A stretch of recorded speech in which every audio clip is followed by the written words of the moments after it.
Today's episode is brought to you by Media for All, which was set up to help encourage more Black, Asian, and other ethnic talent into media, and to provide a support and mentoring network to ensure talent flourishes in the media industry that we all love.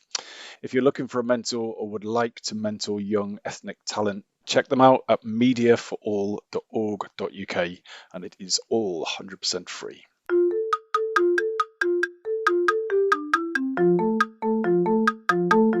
Hello and welcome to the Shiny New Object podcast. My name is Tom Wallerton. I'm the founder of Automated Creative, and this is a podcast about the future of marketing. Every week or so, I have the pleasure and the privilege of interviewing one of our industry's leaders, and this week is absolutely no different. I'm on a call with Sandra Ferreira, who is Global Head of Coffee Innovation at Costa Coffee. Sandra, for those in the audience who don't know who you are and what you do, could you just give us a bit of an overview? Sure. Thanks for the intro, Tom. So, as you mentioned, I'm Global Head of Coffee Innovation at Costa Coffee. So my background originally is in FMCG and marketing. So I started off at Unilever and their marketing graduate scheme, stayed there for a number of years, working across a lot of the brands like Surf, Dove. One of the highlights was actually when I did a stint on Pepperami and got to work in the handheld meat category. Not a lot of people get to say that. But then after my time at Unilever, I wanted to change and I bounced over to Mondelez to work on the Cadbury brand. Again, on the brand management side, worked there for a little while and on a number of the Mondelez brands, moving over to Belvita and then over to the Savory Crackers portfolio. So people will recognize the favorite of Ritz, hopefully. And then, I just really fancied a change. Was a bit done and dusted with FMCG big businesses and quite tried and tested ways of doing marketing. So I took a bit of a leap and moved over to Costa about 3.5 years ago into an innovation-based role. I'd never done coffee before or retail, but what was really attractive about this role was there was a lot of change going on in the business and a shift from being a UK retail-led business with some international outposts to becoming a truly global company with a global and multi-channel growth ambition. And they were setting up a brand new team and wanted some pioneers to be part of that, to set out the vision going forward, which has been brilliant. And in the meantime, so much has changed in those last 3 years. We've been bought out by Coca-Cola, as many people may know. So I don't think I've, in the last 3.5 years, stopped going on any kind of change, which has been massively stretching, but also so exciting. So that's kind of me in a nutshell. So you've worked for some of the biggest brands in the game, really. It's very impressive. So I'm curious to know, in amongst all of those moves from brands and to moving from different categories, what's been your biggest fuck up to date? My biggest fuck up to date. So interestingly, I've had some little ones.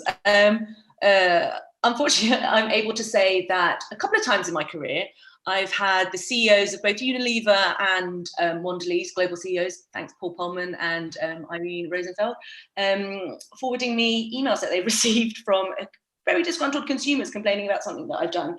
And it tends to happen that their secretaries ping around the organization to find out who did this piece of marketing, and it gets passed on to me by my boss. So an example of that was actually at Unilever when I was on the Dove brand, and I was doing a bit of content.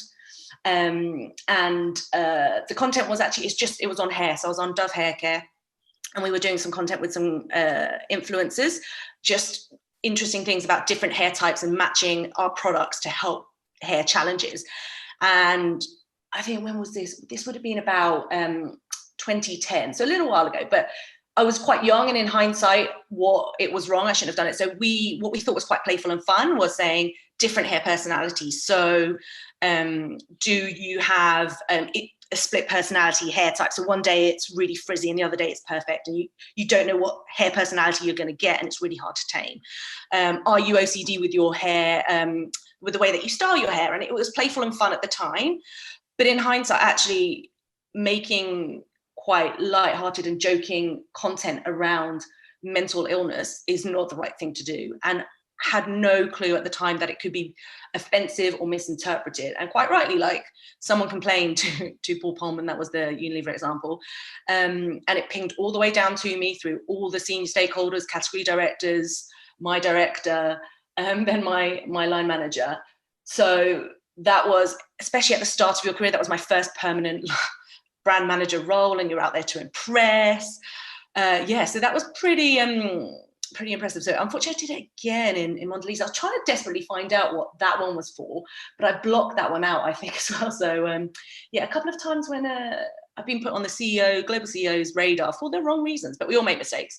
And luckily, they found it. I doubt they found it amusing, but they accepted the fact that I resolved it quickly and contacted the person directly and apologized. But it's funny how you learn from your mistakes. It's great that, sorry, Sandra, it's great that you sound so upbeat about it now, but I can't imagine how stressful that must have been to have the CEO of either of those companies send me a message about anything, let alone like the fact that they're annoyed, upset, confused, or angry. So, like, how did you deal with that angst? Did you sort of go into like a massive drinking expedition, or did you crying in the toilet, or did you go for a run, or did you, I don't know, or did you just ignore it? Like, I'm curious to know how you deal with those moments of tension. Yeah, I mean, I'm not gonna lie, it was sheer horror, but also guilt, because I think it was the double whammy of holy shit, what have I done? I'm out. But then also the horror of, oh my God, that was never my intention to offend someone. So at the time I had a really great director on the team, and she actually is still a really good friend to this day.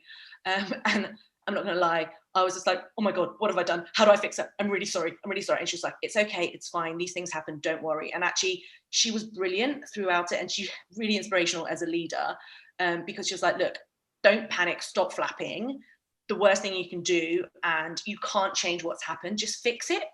And that was a really, really good lesson. And actually it links to another sort of belief that I've got, which is there's no point in, and a lot of people, and it's very British in culture, we spend a lot of time apologizing and saying, oh my God, I shouldn't have done this, and this was, people don't want to hear the apologies. It's not about that. It's just fix it and make it better and move on.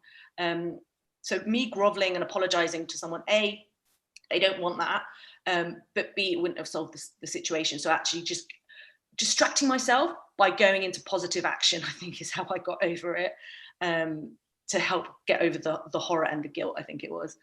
And I think that's how I deal with things like that. And so what other new beliefs and behaviours have you taken on in your work life in the last few years that have really made a big difference to your career? Yeah, at some point, I don't know what point it was, but I kind of realised that you don't actually have to know the answer a lot of the time, but even most of the time. And I realised that actually, as you get more senior in your career, the majority of people don't know the answers. What they're really good at doing is going, yeah, okay, leave it with me.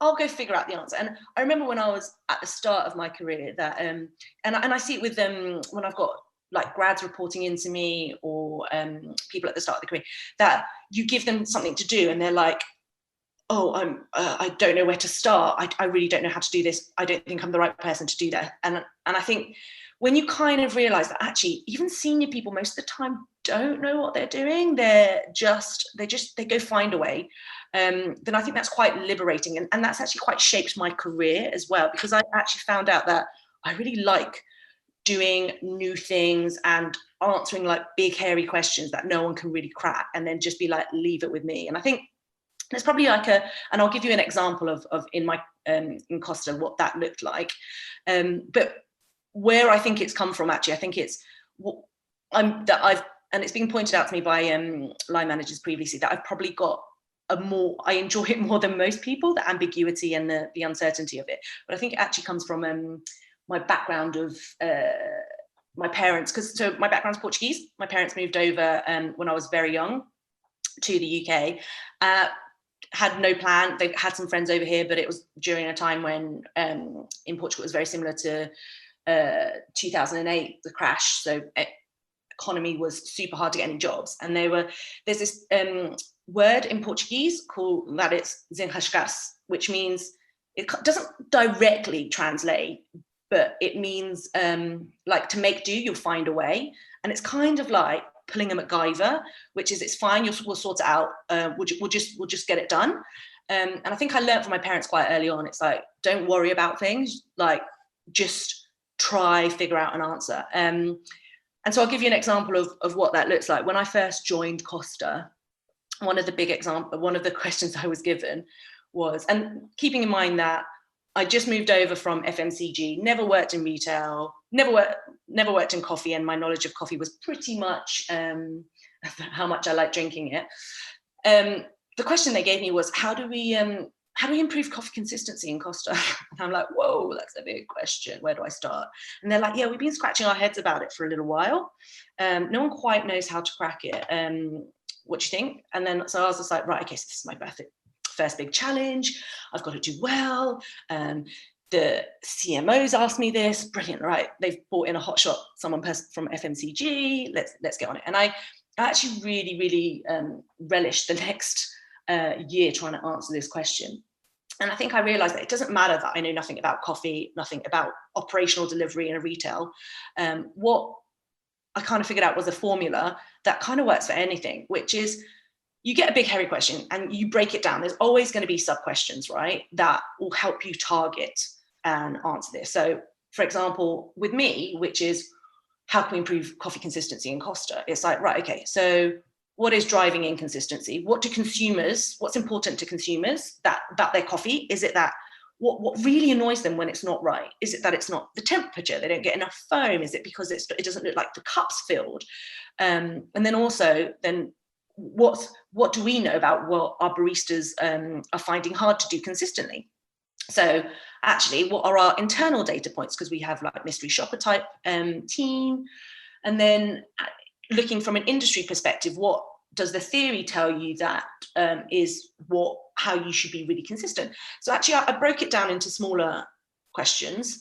And then I went on like a fact finding mission, again, because we don't have loads of data. So I'm like, right, let's fact find, and actually let's generate some data on it. Whether it be, so I was in store, I was interviewing store managers, I was observing, and then I actually tapped into loads of different data sources where, so like I said, we've got our own mystery shopper type team, and they collate data in terms of what areas our stores are failing on or passing on. I did some consumer research in terms of what they do and don't notice, and what they really annoys them. I also did I was down at the roastery with Gennaro, our master of coffee, doing some blind taste testing and experimenting with, what if we change this? Do we think anyone can tell the difference?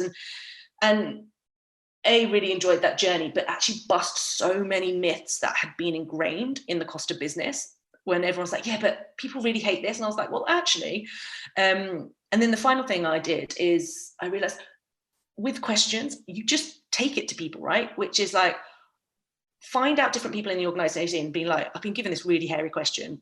I'm trying, my mind's going this way. I'm really thinking about this.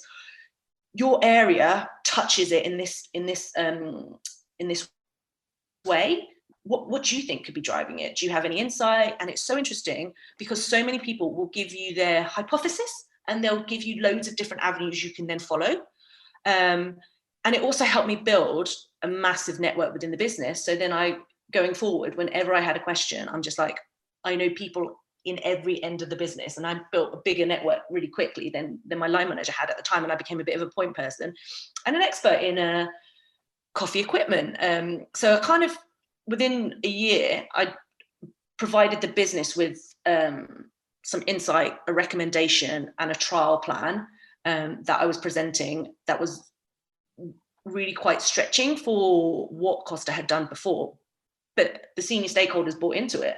And it was a whole equipment and barista training strategy that is nothing to do with my background. But so it's kind of a long, convoluted way of saying, I realized I got really comfortable with being like, don't worry, leave it with me, I'll figure it out. Challenge, great. And it's actually really enjoyable. Does that make sense?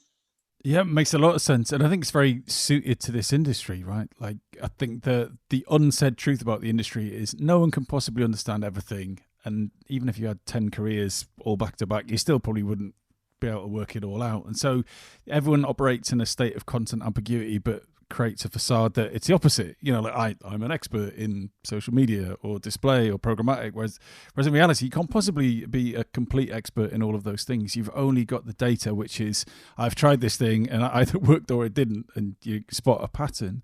And I think it's what the attitude. And I'm not going to take a punt at the Portuguese word that you mentioned, but that's a very agency mindset, which is like, oh, the client wants to do a virtual reality thing. Okay, yeah, just say yes, take the money, and work out how to do it. And maybe businesses that I've worked for in the past, that's a bit unethical. But actually, who is better to work it out quickly than someone who has a digital skill set? So I find that very interesting, and that you have that attitude, and that the business has trusted you to go and work out how to sort out coffee consistency with given your background. I think it's unbelievable and exciting, and I assume you can't tell me the answer, but maybe you're fair.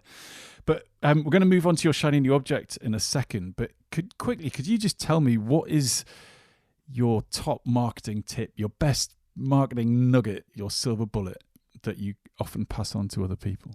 Yeah, and it's probably not going to be that that new or different, but it's one thing I think, and we just always, one thing that I say consistently, and I'm going to keep doing, and I even say it to myself, is that you're not the consumer, you're not the end receiver of this. It doesn't matter if you like it.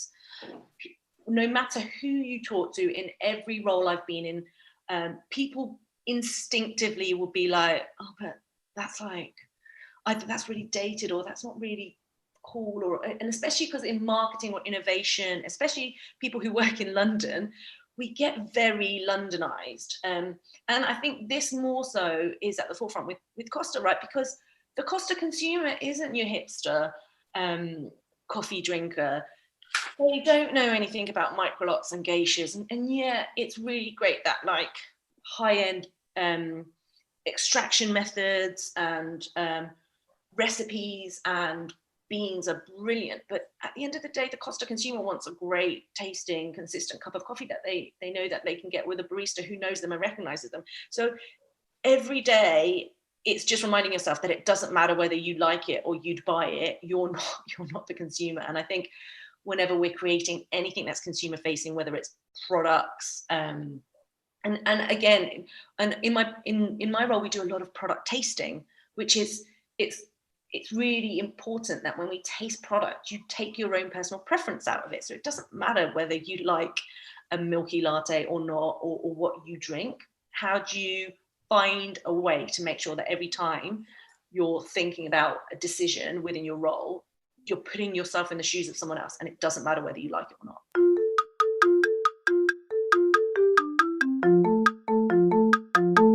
This episode of the Shiny New Object podcast is brought to you in partnership with Madfest.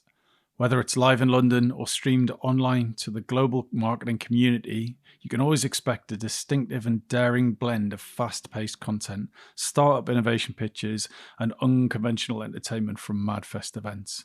You'll find me causing trouble on stage, recording live versions of this podcast, and sharing a beer with the nicest and most influential people in marketing.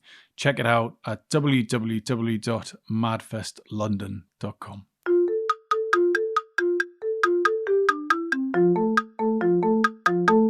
So we're at the halfway stage now. So we're going to talk about your shiny new object, which is the role of marketing, or the role that marketing plays in driving the inclusion agenda. So can you explain to the audience what you mean by that?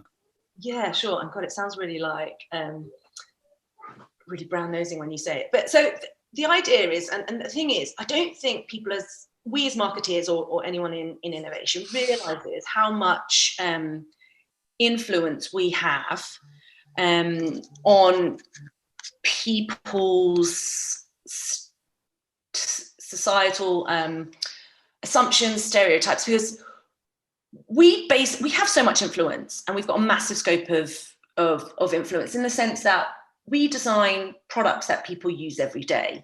the language we put on these products, the way that the packaging looks, the advertising that we do around these products, the press releases we put out, we either enforce stereotypes or make them worse. And I think there's so much responsibility that we have as marketers, and also opportunity, I think, to really drive and forward our inclusion agenda. And I think, so a couple of examples of this. So going forward and taking into account, I count myself in this bucket of making mistakes in this, which is that whole debacle with me doing content around content that could be offensive to people with mental illnesses. So I didn't realize that at the time. You don't realize the scope of it. But going forward as marketers, if we realize this more, hopefully when there's a brand team in a meeting talking about what products they should launch, and someone suggests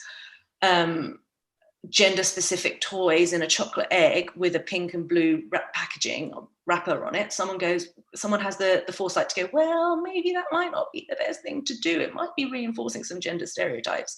And that, for example, a great example is, so the JS ad and the huge response it had this Christmas, because I think there was 4 different types of adverts, and one of them was with solely a Black family, and that had a huge negative response from some quite extreme viewed people in the UK.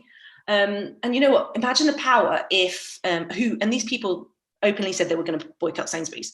Imagine the power if Morrison's, Asda, and Tesco's then jumped on board and said, right, well, we're going to do similar ads, because if you're going to boycott Sainsbury's, then boycott us, and then great, what supermarkets are you going to get to use? And that's supporting a cause. So I think there's so much we can do, and even the language that we use on packaging or in adverts, we can use gender-specific language, which we should stop doing, which is like language around being bossy or flustered, and that associate with gender. So we've got loads of influence to nudge people in the subconscious, and yeah, we should be proactively looking at how we can do that every day. Yeah, and that's a view echoed by your old colleague Jerry Dakin it was on either on this podcast or on Advertisers Watching Ads, where he was talking about some research. I can't remember who did it in the States, that said that actually the portrayal of non-mainstream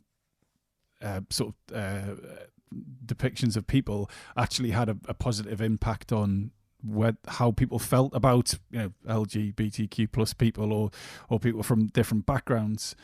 So yeah, I agree. Yes, of course, as advertisers, we have a capacity to influence, albeit subtly. So sure, there's when all the supermarkets got behind Sainsbury's in partnership with Channel 4, that was a kind of strong call to arms to stand against racism. But actually, I think there's a greater power if all brands are actually sensible about this. And I slightly disagree with you. I don't think it should be teams with foresight. I think it should be structurally diverse teams. It shouldn't be having like a group of white middle class dudes scratching their chin going, oh yeah, this might be construed as racist or sexist. Actually, you should just have a diverse range of backgrounds, ages, viewpoints, so that those things just the net is the people who are doing the work. And it was actually on Advertisers Watching Ads, we discussed the Audi ad where there was a young girl, like at sort of 4 or 5, leaning against a Audi eating a banana. And I think it was a news comment was that, well, actually, like, if you'd had a parent on that team, they'd have gone, whoa, well, there's something a bit wrong about that.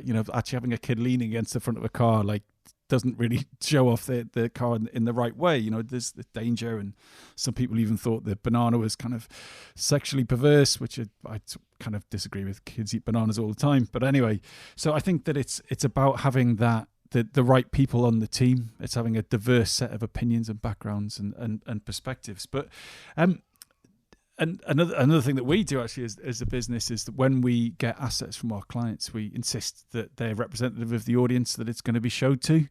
So that's one of the ways that we're doing that, is pushing back on clients, going, look, this is you need to be more representative because of that reason.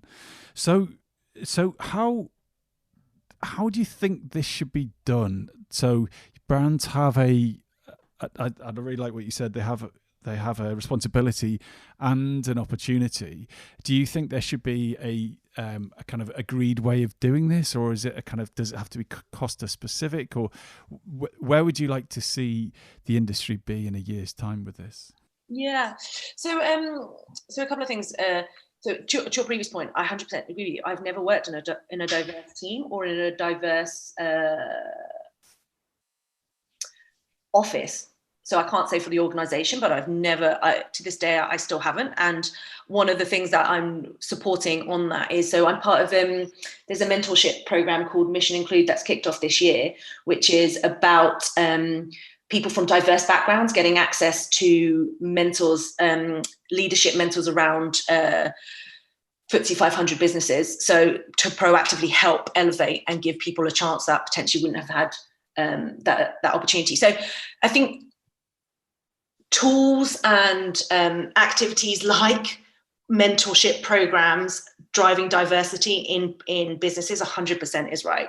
To your point, I actually think the advertising industry is probably the one that's a bit more on the forefront. I think it's probably client side that we're behind, because it's up. And I think people are getting better. They're building into briefs, right? Which is, show me a diverse, I want diverse casting, and people are getting better. I think, to your point, there's this layer, which is the obvious layer, which is how people look on screen. I think the unobvious layer that people haven't cottoned on is actually via, I think it is more products, right? Because I think and even languages on product. And I think, so if you look at hair care, even hair care is really gender specific, and personal care and products like that. Because if you go to a shelf and you look at the shower gel for men versus shower gel, or even deodorant for men versus shower gel and deodorant for females, it's all about men. It's all about power and sport and black and square packs, whereas girls, it's all about flowery flavors and beauty and feeling better. So I think there's that next layer down where it's not so much the advertising. It's like people thinking that doesn't tick the box just by doing it a bit more in the advertising. It's literally ingrained in everything we do. So I think there's a big opportunity for people client side not to delegate it to their agencies as well, if that makes sense. And I suppose that's my perspective coming from it, because that's where my career sort of grown up. And do you think it needs to go another level? I mean, really having a diverse cast within a shoot, or at least the choice of different models, it can't be that difficult. I don't run a photography production business. That's not what we do. But really, I mean, honestly, that's got to be level one, right? Don't just give me white middle class geezers, whatever. But really, the thing that niggles me, and I'm sure I'll get criticism for this, is that yes, the supermarkets can come together and stand against racism. We can be more representative and inclusive. But fundamentally, what that's not going to do is change people's minds or change people's opinions on something. Sure, if we the recent Renault advert, the sort of 20, 25 years of Clio, it talks about a love story between two women over since the 90s, and yes, that will help people think more positively about same-sex couples and so on. But fundamentally, if someone's vehemently racist or vehemently sexist, it's not going to change, because unless advertising starts to tell stories or share their perspectives, then just showing a diverse cast of people is, I think, only scratching the surface. The issue is racism. The issue is sexism. And do you think that advertising and brands can combat that at a belief level, not just at a perception and superficial level? So do I think we're going to change that person's opinion if they're vehement? No. And I actually think that the more you try to do it, the stronger the belief they'll get in it. But what we can do is we can make them, that their opinions outcasted in society, and they could be ashamed of their opinions, right? And it not be acceptable to just talk openly about that. So if other people start becoming more comfortable with it. So I think there's a couple of things. One is stop being, as brands, as people in the industry, we just got to let go of and not wanting to offend these people. Because A, you can't win everyone over, and B, fundamentally, do you want those types of people buying your product, buying into your brand? Probably no. So I think one is don't worry about offending them. They need to be in the minority. And I think the second thing is, if everyone else starts becoming comfortable with and used to seeing single-sex couples, seeing mixed race families, then actually these people who are the extremes start to become isolated and not socially acceptable. So and they start getting excluded, right? Exclude the racists, not like the smaller, the different groups that aren't currently included by society. So I think it's just about society moving on and leaving these people behind. But do you think exclusion is the solution, or is, as you say, isn't that yes, you ostracize people, but then if you intensify that fringe belief, you're going to get kind of fringe behavior? And isn't the answer to have a dialogue and discuss these things and be able to share perspectives? I think this podcast has gone way off marketing, but it's quite an interesting discussion. But if I think the answer is to have a dialogue, is to share perspectives, is to understand what is it like to be a LGBTQ plus person in today's society, and help people understand that. I think there was that. Do you remember that Heineken ad a little while ago where there was two people sort of standing at a bar and they would just have a chat with each other, but they'd announced beforehand that one of them was like, didn't like Germans or didn't like black people or whatever. And then they sort of came together and it was revealed that they were each other's enemy, and they actually ended up liking each other. So, I mean, it was very, very successful ad, and I've just described it really badly. But what it did do is it tried to start a conversation between two opposing groups to help them understand each other or recognize the shared humanity between them. And I just think that is going to change. Brands can really help people, society change, if it does proactive stuff and not just the kind of superficial bit. And I think what's really important is I think it's less of saying these other people can't have their opinions, which is not true, because that goes against everything I believe, which is everyone should be allowed to choose what they think, how they live, but at the same time their view shouldn't encroach on other people. So it doesn't mean that we should block any of their opportunities to voice their opinions, but it just means that it shouldn't be the overarching and the loudest one out there. And they should be definitely able to chat about different perspectives. And the idea is, the more that they see it and are exposed to it, that they are intrigued by it and want to discuss it, which is fine. But I think it's this, at the moment, it feels that sometimes when people have extreme points of view, they try dampen the point of view that they don't like. And that is not right. And totally with you, that what's healthy is discussion and consideration. It doesn't mean that people have to have the same view, and actually that would be wrong, right? I think it would be boring, and that's not exactly the opposite of diversity and the richness that diversity brings at both ends of the scale. So totally agree with you on that one. Yeah. So, Sandra, unfortunately, we're at the end of the podcast, and I feel I've talked too much, and I apologise for that, but it was a very interesting discussion for me. If someone wanted to get in touch with you about your shiny new object, or any of the other work that you do, how would you like them to do that? Yeah, sure. So dial me up on LinkedIn, Sandra.Ferreira. So yeah, I follow loads of different people in the industry. I'm really interested in finding out different people's perspectives and point of view. So I'd love it if anyone wanted to give me a shout and find out more about coffee, about anything that we've discussed here. But thank you so much for chatting. It's been really enjoyable. I've really had a great time. My pleasure. Thanks, Sandra. Thanks.